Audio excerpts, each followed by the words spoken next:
این کوتل که کارش از سال قبل شروع شده بود، این سال بعد از سیلاب‌ها مردم دست به کار شدند و کارش را حالا تمام کردند. این کوتل وصل کننده ولایت سرپل به ولایت مرکزی غور است.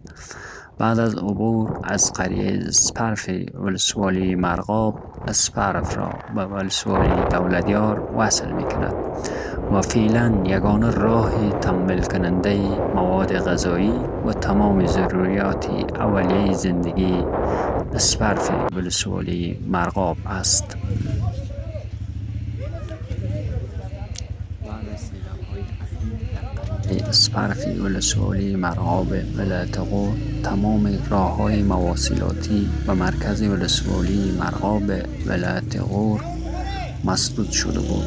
به تاریخ 3/1403 مردم اسپرف در جستجوی باز کردن راه به مرکز ولایت غور افتادند و در نهایت کار را به کوتل درختک آغاز نمودند.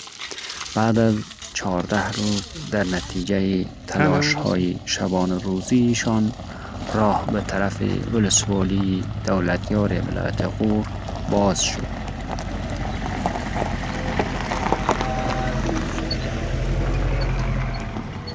سلام علیکم و رحمت الله. ما قطع هیچ مواد اولیه ما مردم نداریم. مواد ما یک کمک چی می‌خوایم که مردم این در مشکلات سراسری بند است.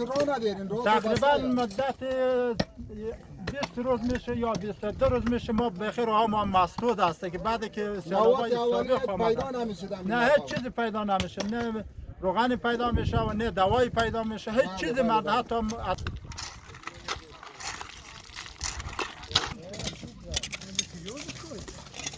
این را توسط مردم اسپرف، کلان، دریچات، میانتگاب و سندیز کار شده.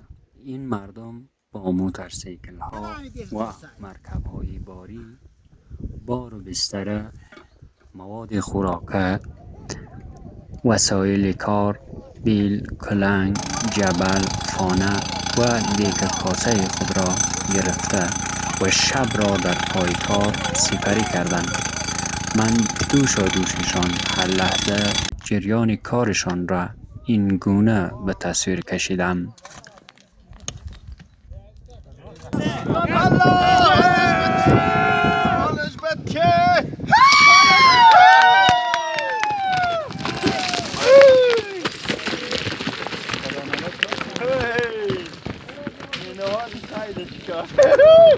این کار لحظه ها و شوخی ها و صحنه های جالب هم دارد. بیننده باشید. بزن بزن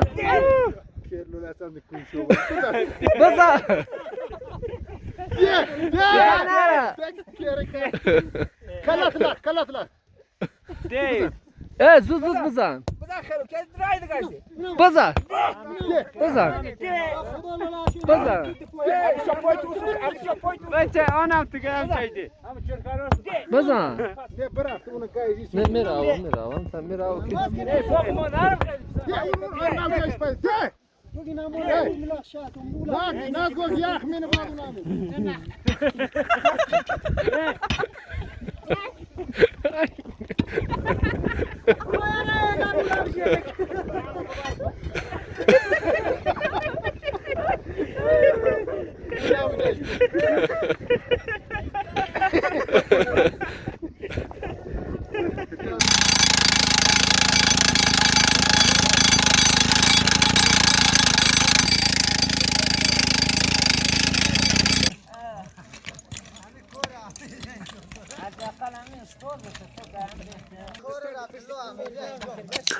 صدای چکوک چالها، بیلها و کلنگهایشان نشان دهنده اتحاد و همدلیشان است که دل طبیعت کوهستانی و ناهمواری اسپرف مرغاب را غار کرده و مسیری برای عبور و مرور وسایل نقلیه نموده است. اسپرف همواره در کارهای عامل منفعه الگوی اتحاد و همدلی است. مردم به یک کار میکنن. چاشت‌ها یا ظهرها این گونه در کنار هم نشسته هر کس به اندازه توان خودش نانی خشک، ترموزی چای، گیلاسی چای خوری خود را آماده و روی سفره طبیعت میگذارند و با خنده و مذاق نوشیجان میکنند.